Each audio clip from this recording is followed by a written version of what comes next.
메시아 대망 신앙의 허점. 알베르 까뮈의 오해라는 작품이 있습니다. 체코의 한 깊은 산속에 마르타라는 처녀가 어머니와 둘이 살면서 여관을 경영합니다. 이 두 모녀에게는 꿈이 있습니다. 바다와 태양을 그리기를 좋아하는 이 마르타가 남쪽 지중해 연안으로 가서 그 아름다운 바다와 태양을 그리기를 원해 그곳에 이사하는 것이 이들의 꿈입니다. 그런데 그들에겐 이사하는 것과 함께 참으로 강렬한 기대가 있습니다. 뭐냐면 20년 전에 집을 나간 오빠를 기다리고 있는 것입니다. 이러한 기대와 꿈에 힘입어서 하루하루를 연명하고 사는 이들 모녀는 돈을 모으기 위해 참으로 악의에 찬 계획을 세웁니다. 여관에 들어오는 투숙객 중에서 부유해 보이는 사람들에게 수면제를 먹여서 금품을 갈취하고 그들을 강물에 버려서 죽입니다.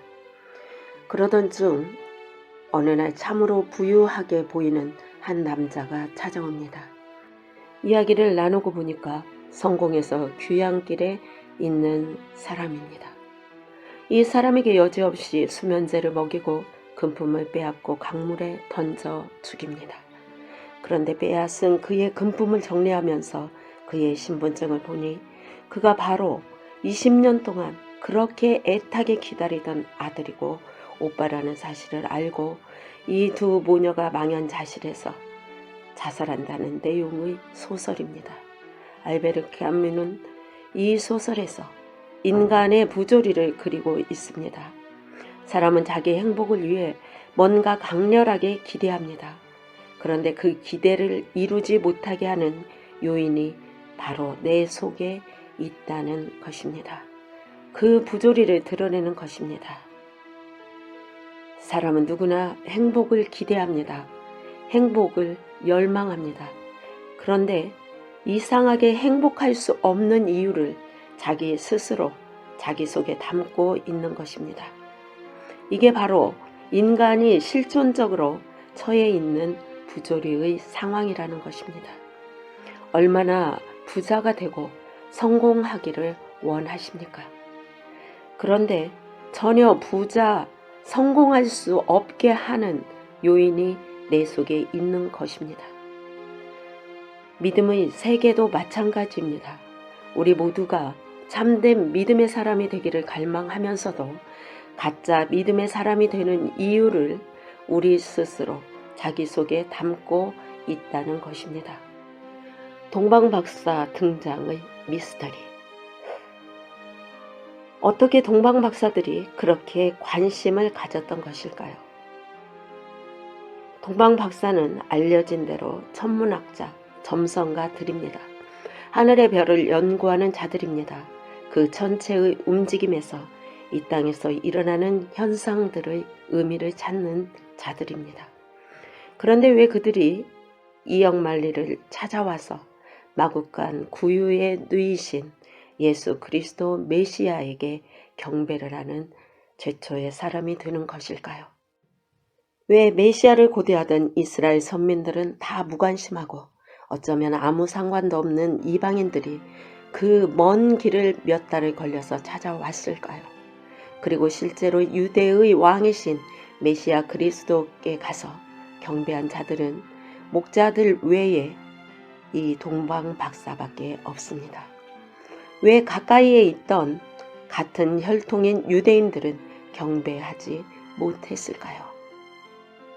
어떻게 유대인들이 그렇게 무관심했던 것일까요? 동방박사가 바벨론이 있던 지역에서부터 예루살렘까지 찾아와서 유대인의 왕으로 나신 이를 찾고 있습니다. 이 말을 듣고 온 예루살렘이 다 발칵 뒤집혀집니다. 헤롯 왕은 유대인의 왕이 태어났다는 얘기를 듣고 기절초풍을 하게 됩니다. 헤롯 왕이 동방박사들의 이야기를 듣고 대제사장과 모든 서기관들을 다 불러서 유대 왕에 대해 묻습니다. 어디에서 태어나느냐? 베들레헴에서 태어나게 될 것입니다. 대제사장과 서기관들과 율법사 이런 사람들은 구약 성경의 율법과 예언에 통달한 자들입니다. 그때는 책이 아주 귀했을 때였고 사람들은 보통 성경을 외워서 사용했습니다. 그 구약 성경이 메시아를 예언하고 있다는 사실을 알고 있고 그래서 중간기 430년 동안에 특히 메시아를 강렬하게 기다리고 있었습니다. 그런데 정작 진짜 메시아가 이 땅에 태어났을 때 아무도 그 메시아를 맞이하지 않았다는 것입니다. 마치 이것은 알베르 까뮈의 오해라는 작품과 마찬가지로 모녀가 20년 동안 기다리던 아들을 어머니 손으로 죽여버린 것과 마찬가지이며 그런 실패의 요인이 유대인 자기들의 내부에 있다는 것입니다. 마태가 지적하는 메시아 신앙의 허점. 마태가 이러한 자료들을 가지고 마태복음을 쓸 때는 이미 마태는 예수님의 십자가, 부활, 승천을 다 경험한 뒤입니다. 그런데 왜 마태는 동방박사의 이야기를 시작으로 마태복음을 기록한 것일까요? 다른 복음서에는 나타나지 않는 동방박사 이야기를 마태가 쓰게 된 이유는 무엇일까요? 마태는 지금 참담한 자기 심정을 쓰고 있는 것입니다. 메시아 도래의 예언을 아주 달달 외우고 있는 제사장들과 서기관들은 왜 메시아를 맞이하지 못했을까요?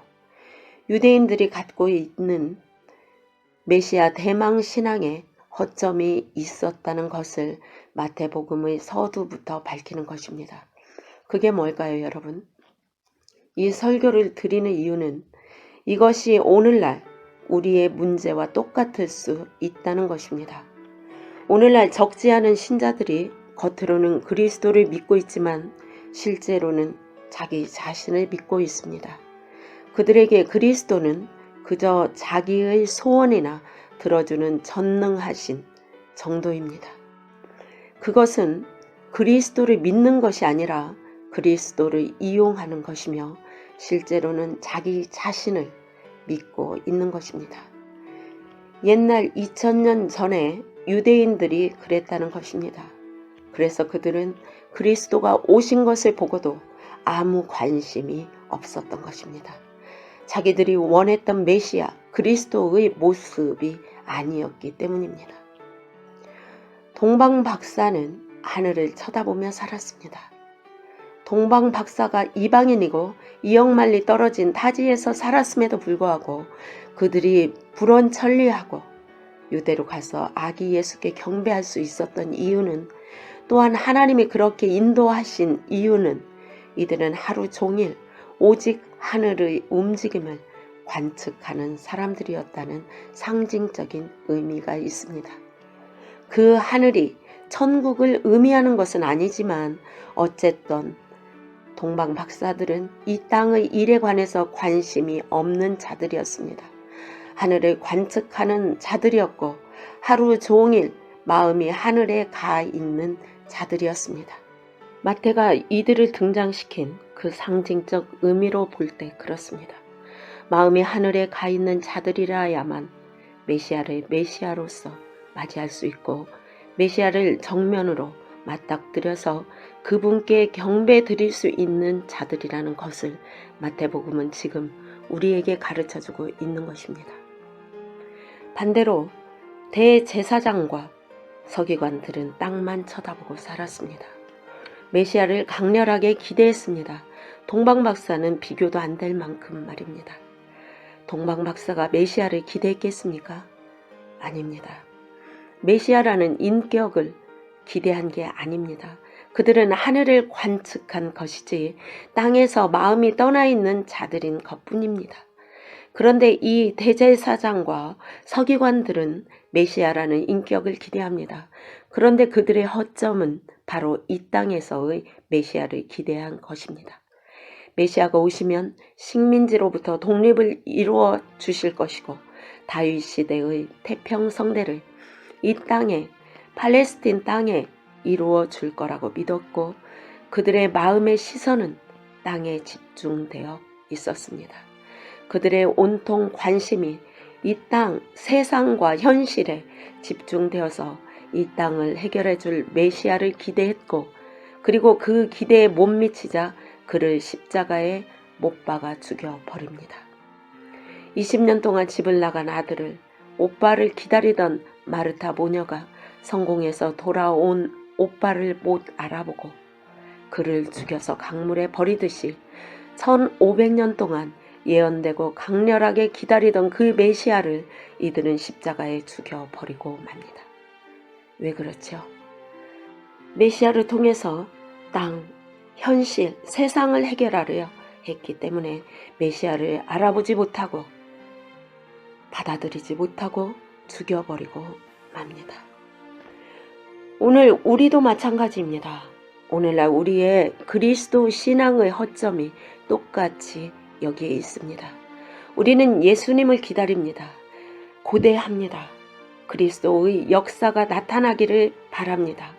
그런데 이 내 삶의 현실, 현장, 세상 여건 가운데서 말입니다. 그러고 있는 동안에 우리는 다시 한번 그리스도를 배척하고 그리스도와 적대 관계에 서게 될 수도 있습니다. 이 헤롯 왕처럼 말입니다. 왜 헤롯 왕이 메시아를 죽이려 합니까? 모든 왕들은 메시아를 죽이려 할 수밖에 없습니다. 대제사장과 서기관도 다 왕들이었습니다. 어떤 의미에서 왕인가 하면 내 현실의 삶의 문제에 대해서 내가 해답을 내린다는 점에서 내가 왕인 자들입니다. 다 자신이 왕인 자들입니다. 내 삶의 주인이 나입니다. 주님도 나 왕을 위해 뭔가를 해 주셔야 되는 분입니다. 이런 사람은 자동적으로 그리스도를 내 중심에서 밀쳐냅니다. 위에서는 죽인다는 표현을 썼습니다. 돈 문제를 예를 들면 내가 이 상황에는 돈이 있어야 해결된다 라는 답을 내고 있습니다. 이것이 왕입니다. 바로 왕입니다. 이렇게 왕이면서 그리스도를 찾고 있는 동안 오신 그리스도를 죽이려는, 밀쳐내려는 입장에 설 수밖에 없다는 것입니다. 그리고 그리스도를 믿는 것은 그분을 통해서 이 땅의 문제들을 해결하려는 욕심뿐입니다. 그 이외에는 아무 다른 관심이 없습니다. 이런 사람들이 바로 참 그리스도를 죽이는 자들이라는 것입니다. 여러분, 예수님께서 메시아로, 그리스도로 이 땅에 오신 것은 땅의 문제를 해결해 주시려는 것이 아닙니다. 그 1차적 목적이 아닙니다. 땅과 현실을 해결하러 오신 분이 그리스도가 아니라 이 땅으로부터 나를 끄집어 내시려는, 자유케 하시려는 분이 그리스도입니다. 그러므로 이 땅에서 마음이 벗어나 하늘에 다가가는 동방 박사들이 인류 최초로 그리스도께 와서 경배를 드릴 수 있었던 것입니다. 그러므로 너희가 그리스도와 함께 다시 살리심을 받았으면 위의 것을 찾으라. 위의 것을 생각하고 땅의 것을 생각지 말라. 골로새서 3장 1절에서 2절. 오늘 내 현실이 마구간 같을 수 있습니다. 만약 이 세상의 기준으로 볼 때 마구간에 준하는 그런 현실을 내게 주셨다면 왜 그랬을까요? 아마 그 현실이 아니면 저와 여러분은 예수님을 그리스도로 맞이할 수 없기 때문에 그렇지 않을까요? 그래야 동방 박사들처럼 하늘을 쳐다보지, 아니면 계속 땅의 것에 더 집착하고 살았을 것입니다. 원래 있는 사람이 땅의 것에 더 집착하게 되어 있습니다. 그래서 내 현실은 마구간 같을 수도 있습니다. 다만 꼭 물질적인 마구간만은 아닙니다. 예수님은 그 마구간에 비로소 오실 수 있다는 것입니다. 아멘.